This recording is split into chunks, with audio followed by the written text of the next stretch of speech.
hope this has helped wake some people up about what's going on in our nation.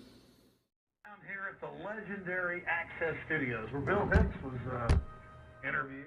This is Billy Johnson calling from New York. We have got your award here, and we'd like to present it to you at the midterm 2004 World Tiddlywinks Championship. So we'd like to see what you can do with those tiddlywinks. I hear you can, well, flip them like nobody else in the world possibly can, Mrs. Sandler. We do appreciate you calling us. And remember that Alex Jones is a very dangerous character. So do you work with someone of that type of caliber? Very wicked. Yo! Who is like Kevin Boots, like badass, man? So what do you think about like people saying that Bill Hicks was killed? That's people insane though? The government got Bill? Bill Hicks probably was killed by Wonder Bread and I thought it was orange drink that killed him. Drink a lot of orange drink. Do a commercial, you're off the artistic roll call. Every word you say is suspect. You're a corporate whore, and end of story. And yes, I have been offered commercials, so I'm not jealous. And I turned them all down because I'm not a salesman. And I don't need money that is built on blood. So. Who offered to you? Well, in England, I did, this is classic England. I got offered, this is the product, you ready? Orange drink. I'm going, what's the name of it? Orange drink. It's classic England, right? It's such a socialist fucking nightmare over there, right? That's the drink. It's orange drink. I said, yeah, you really got my act down good, guys. That'll be great. You know, when I'm done ranting about elite power that rules the planet under a totalitarian government that uses the media in order to keep people stupid, my throat gets parched. That's why I drink orange drink. Yeah, right. See, don't you see how it would all fit in? Don't you see how every word I said would be hollow and filled with nothing? Alex Jones is, in fact, the legendary comedian Bill Hicks. A song I wrote when I lived in a dumpster. Actually, that was Bill Hicks. Hicks was a great impersonator, would frequently use the accent you just heard. It's the same voice, people. Especially when you consider the fact that Bill Hicks was prone to irrationally angry outbursts like this. I want you to go find a soul! The only other person I've ever heard go off the deep end like that is, you guessed it, Alex Jones. Alex is very aware of the Bill Hicks theory and addresses it from time to time on his show. Yes, I am Bill Hicks. What did Morpheus say to Neo? One cannot be told about the Matrix. And by the way, all I'm offering is the truth before you take that red pill. You say you're taking it, all I'm offering is the truth. It's all a big inside joke. Alex Jones is a creation of Bill Hicks and Kevin Booth, specifically designed to mock the very people who watch Alex Jones. This is an extended comedy routine. It's Andy Kaufman to the 1000th power. That got him killed. That's right. The famous, you've been playing around. He took his own act into his own life. Yeah. He played with people's heads, not only on stage, but off. Mm-hmm. And it cost him at the end. Wow. Wow. That would be great. Except I don't think I'd want to get killed, though. You know what I mean? I don't think that part. I wouldn't like that part. But we could fake it. Huh? When I'm more famous, we could fake it. Yeah. We could do stuff like that. Well, of course. Yeah? Of course. But then wouldn't people hate me when it turns out I'm really alive? No, because in every few months you die, right? Oh, then you know what? What? And then? Every few months. Yeah, that's great. Every few months you die, right? Yeah. And then for a while, everybody says, he's just putting this on. And then all of a sudden you die, and I go on TV and I swear that this time it's true. It's no joke. Mm-hmm. That's it. I'm leaving the business. You know, all these people never see me again. Yeah. And then when you really die, nobody will believe it. Years could go by and they go, nah. Like when Jack Benny finally turned, you know, he was always 39 when he really turned 40. They didn't believe it or so. Right. So they won't believe your own death. You'll be immortal. Go on forever. That's great.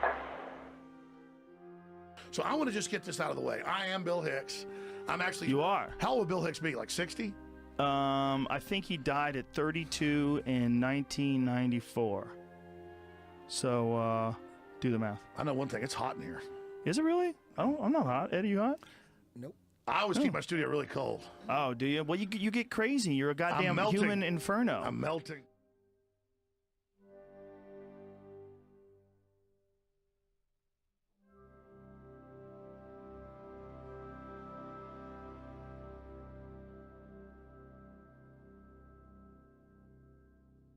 Well, that's great. I appreciate you coming to spend time with us tonight, Bill. A pleasure.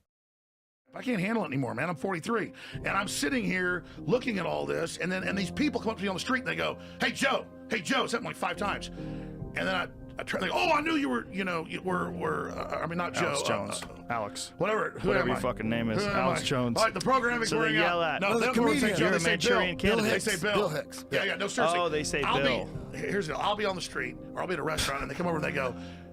They say, "Hey Bill, hey Bill, hey Bill." Maybe really Joe Rogan. That's the conspiracy. And I turn around. They go, "Oh, I know it's you," all because I did a few pieces in one little video with a guy that lived in Austin that you knew. It's how I met you. But you don't Kevin look Booth. like Bill Hicks. That's what's ridiculous about it. Like, what did you get? Like massive plastic surgery, changed the way your voice sounds. Like your voice is so different than But his. that's and it what I'm always has saying been. is that no one ever wants to look at real conspiracies because they're complex and hard to understand. Give the children the vaccines. Watch their eyes dull and give Satan his servings of pain. Disease and cancer spreading. We're liberal. We love you. Please let us control your lives with cashless society and world government. Prepare to corrupt the children further. The world government in Hollywood loves you. Don't listen to these liars and don't go to InfoWarsStore.com. That's actually, Alex, you guys should have went to the tight shot of Merlin on you're the gonna mic. keep purveying that Bill Hicks myth when you do that, because that sounds like the devil Bill Hicks voice when you do that. We should just get a tight shot of Merlin at the microphone. And then Rush Limbaugh's there and the devil mounts him. Here's the truth. I'm a lot funnier than Bill Hicks. I'm a lot more successful than him. Definitely. And it just shows the total mental illness. And that's why you had to stop that character and just totally Nothing fully against commit to Bill Alex Hicks, Jones. but I mean, the guy was from Texas, so yeah, I worked with a guy that did production for him. But it's total, and they go get my high school annals, and they say that's fake. Yeah, it's fake No, news. It's not. So fake just believe yearbooks. it. Let's just move forward. I'm Bill Hicks, okay? Okay. Sir, are you the real Alex Jones? Well, you know. Or are you a crisis actor? I'm Bill Hicks. The whole world is a stage, and each of us players upon it. I mean, as Bill Hicks, I know that better than most.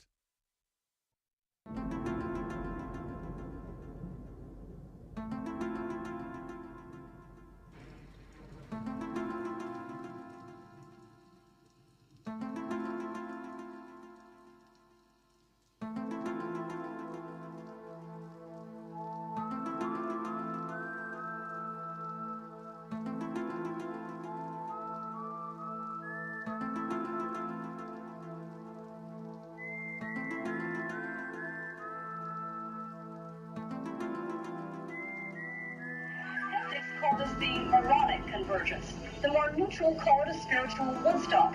But true believers say this is the beginning of a new age. And even the skeptics might agree we could use one about now. Believers say an inner voice is guiding them to places like Mount Fuji and Niagara Falls. Places said to be filled with mystical power. The Great Pyramids of Egypt, Australia's Ayers Rock, and Machu Picchu in Peru. This weekend's planetary alignment has been foretold for centuries by the Mayas, Africans, Indians, and other cultures. But what exactly is harmonic convergence?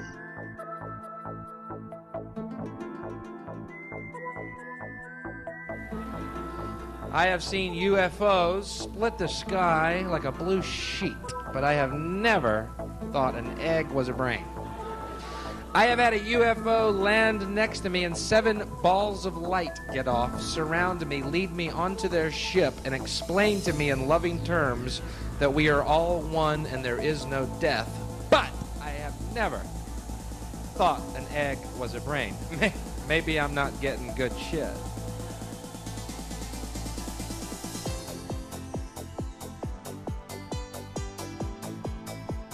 And that's the amazing scene in the X-Files last night, the new premiere. I was dumbfounded by how sophisticated it was. And I'm going to do a review later. When Mueller's talking to his old FBI buddy, and they're down there in the X-Files room, and everything's been emptied out, and he looks at him, he says,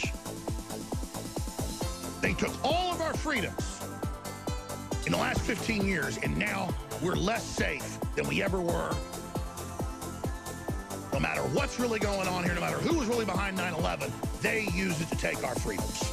Period. Done. But let's make fun of Alex Jones warning everybody. Let's just make a big joke out of it, okay? Because it's so much easier to have, let's not exaggerate, 250-something, according to Google, articles, almost every one of them today attacking yours truly. Oh my gosh, the whole world's Alex Jones now. Oh, it's so kooky. The London Guardian, how dare you? People take Alex too seriously and he's dangerous. And Chris Carter needs to stop glorifying Alex Jones. This is dangerous. The Clockwork Elves, all of it, I shouldn't even get into it. The time has come to air the voice of reason.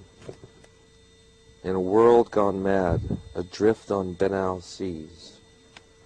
For all who feel that lies have had their season, and whose hearts cry out instead for honesty. For all the weary souls grown bored with dreaming, whose thirst for beauty and for knowledge goes unslaked.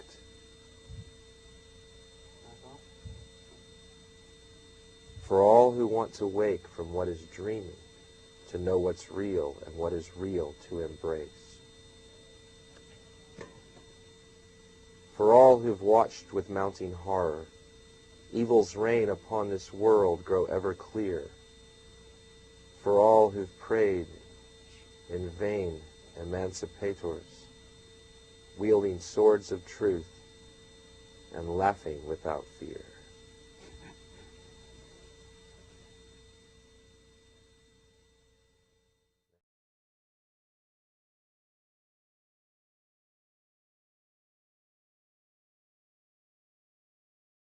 The type of push we could have to be dominating the script of what is arguably the biggest TV show in world history worldwide. Dallas, Seinfeld, X-Files.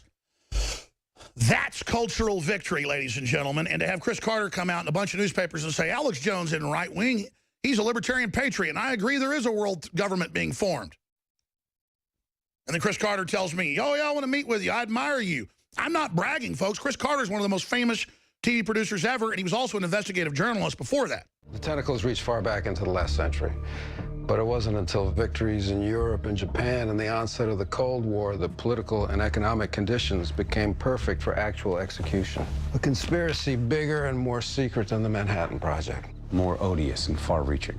No sooner had we defeated Germany than a new threat started appearing in skies over America, drawn to Earth by the latest threat to extinction, the H-bomb.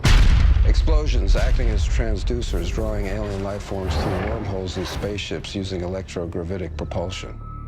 Advanced extraterrestrial species visiting us, concerned for mankind and the threat of our self-destruction, forestalling our annihilation through their own self-sacrifice, and crashes at Roswell, more importantly, places like Aztec.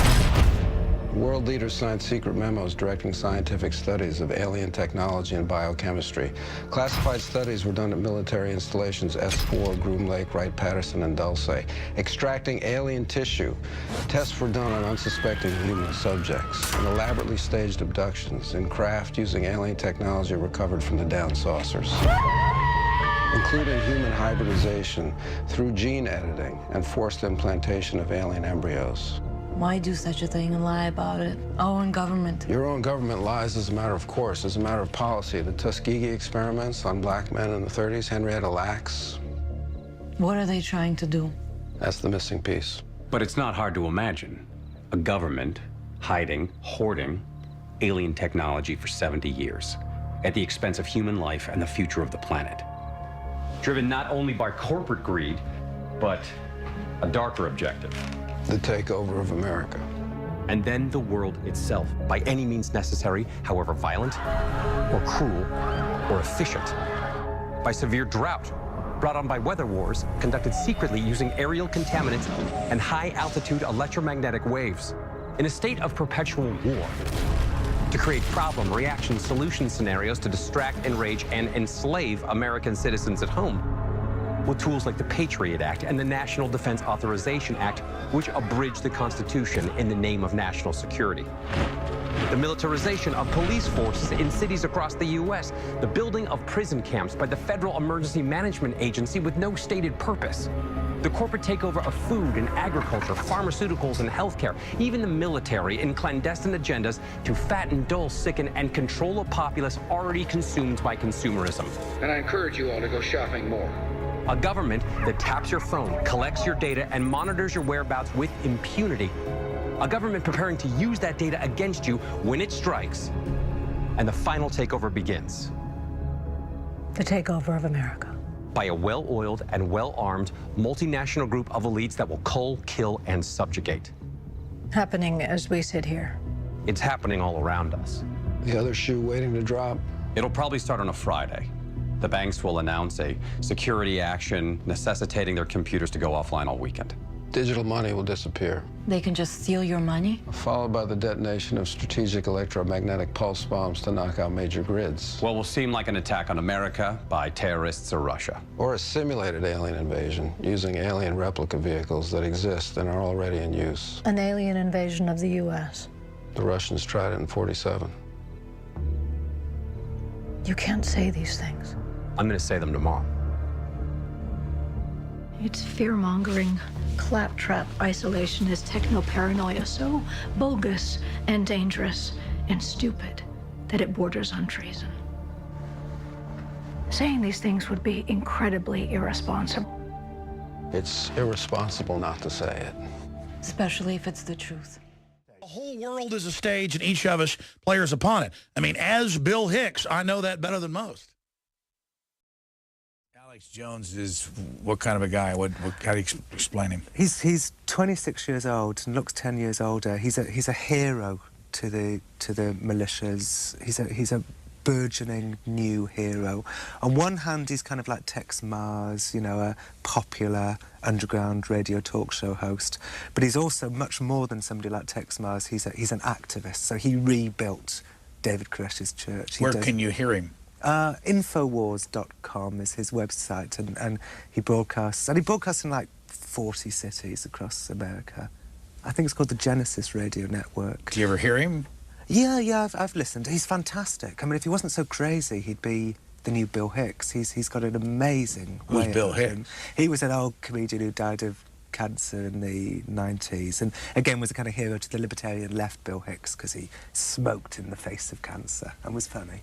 And but what happened with me and Alex was that we both witnessed this owl burning ceremony, and I realised that it was a silly grown-up frat kind of nonsense. And the only thing that shocked me was this is, you know, how the President of the United States wants to spend his summer vacations witnessing this, you know, torchlight procession, which I thought was kind of odd. But Alex, of course, had his own spin on it, which was that it was human sacrifice. Maybe that's a real person there. So I went off with my spin, which was, you know, a kind of moderate spin. Then it's not that crazy, it's understandable. And Alex went back to his people with his own incredibly crazy spin. And, you know, just a couple of weeks ago, an Alex Jones fan tried to break into Bohemian Grove heavily armed and kill everybody there because he believed Alex Jones's spin of the owl ceremony as being evidence of human sacrifice. And I remember at the time, because you know, Alex is an intelligent man, and I remember at the time saying to him, Alex, you know that what you're saying about Bohemian Grove isn't true. You know, you're playing with fire here. And Alex said, yeah, I'm not going to tell my listeners that. And it's kind of come back to haunt him. The proof of cover-up is the proof of guilt. Yeah, and we just wrote this e-book, question of eligibility, question of eligibility, under my name, Jerome Corsi and Mike Zollo, D-U-L-L-O. We lay all this out, just like we did at the press conference. Now, you know, your question... Here's my Alex Jones impression. Put your headphones on so you can talk to the listeners. I'm not Bill Hicks. I am not Bill Hicks. I've never been Bill Hicks. He knows the secret. Okay? Kaiser, stop it. I'm not, no, not me. I'm not. I am Bill Hicks. Come on. I'm not I could take on like 15 of them, folks. You are Satan. You needn't look any further. And don't go ruining my stereo to prove a fucking point either. Come here, listen. You hear that? Listen. No, that's brand new, man. What the fuck are you doing? No, shut up. Listen real close. Can you hear that? It's crystal clear. Satan is Lord. Satan is Lord. It's like he's in the room. No! Oh my God, you're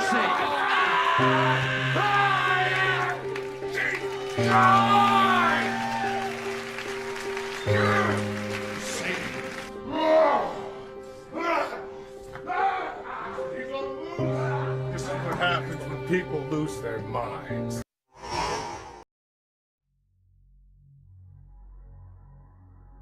How many of you read J.R.R. Tolkien? Burn them. I'm going to repeat this. Burn them. No, burn them. Burn them. Lewis was supposed to have been won to the Lord by Tolkien. Tolkien was supposed to be a Christian. The witches call all those books their Bible. They have to read them before they can be initiated, and it is well known in England and published in witchcraft books that they both belong to Rothschild's private coven. Tolkien's son is up for vote in 3 months to become the leader of the Illuminati. They're not Christian books. We have found books that are outside of the screw-type letters that are on the gods, where Tolkien talks of the gods Diana and Kuranos and others as being the real God. Not Tolkien, Lewis, C.S. Lewis, who's supposed to be a Christian, and those books are sold in Christian stores. Burn them. They're witchcraft books. Any questions? Even the Renfields. It's all archetypal. It's all right in front of you. What does Saruman tell Gandalf? He goes, Sauron is unstoppable. Even now his armies march. You must join with him. And since when did Saruman the Wise give up wisdom for madness? You know, J.R.R. Tolkien was in World War I and got entrance at Oxford and all the rest of the highest level secret societies, and he chose not to join them. And then he wrote a book about it.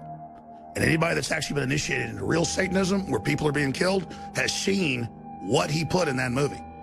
And I'm going to leave it right there. You don't just think what you see in that movie, Sauron, came out of somebody's imagination, do you? It didn't. It's real. That's what the devil looks like. Have you seen in the first Hobbit, when Gandalf goes to the keep, where they've set everything up and they got a spell so we can't see the army being built there of orcs and the wolves, and he's trying to get out of there and going across the bridge? You see the burning eye, but really it's the guy standing in the portal, and he goes, Sauron, and he beats him. He throws him down. He's been given power over this earth as a fallen one. It's all a Christian allegory. That, ladies and gentlemen, is what in books of black magic that aren't even published, that other people haven't been able to see. I have seen those books when I was a teenager. That is what the devil looks like. And they wanted you to see in that movie Lucifer. The witches call all those books their Bible. They have to read them before they can be initiated, and it is well known in England and published in witchcraft books that they both belong to Rothschild's private coven. I hope to overthrow the American government and replace it with a freely elected democracy. Yeah. Their eyes normally don't point the same directions. It's just that's seen as a sign of elitism in England. If one eye points another direction. And I'm not being mean to folks that have that genetic disorder from interbreeding. You know, you're like, I don't have a lazy eye there. That's seen as if you have a lazy eye, you get in the best, private clubs. If you're wearing a tuxedo and got a lazy eye and like, and you can't even hardly talk. Like, who are you with? What club? You're like, they'll just, oh, lordship, the Lord, come my favorite immediately. I mean, I'm not kidding, okay? I'm not joking. So, and notice his eyes do not point the same direction. He's in the club. I call it the little twinkle of El Diablo.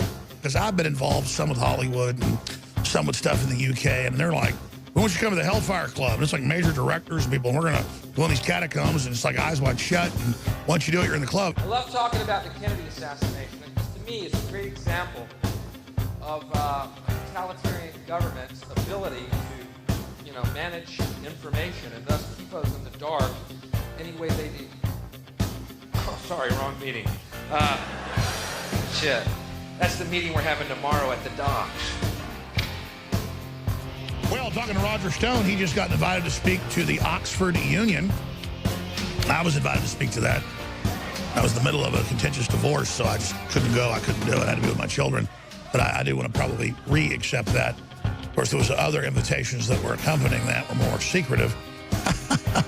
And then Cambridge invited me right after. That's kind of two warring factions, little bit of the whole underground stuff that goes on that I'm not involved in. That's another reason I've not gotten involved in it all. There's a lot of old secret societies. We'll just leave it at that. Let me tell you what happened. When I was a kid, starting out, I would watch TV and I'd go, boy, if they like that guy, I was looking at comments, if they like that guy, they're going to love me. And that was the impetus that led me to work on comedy and start and continue.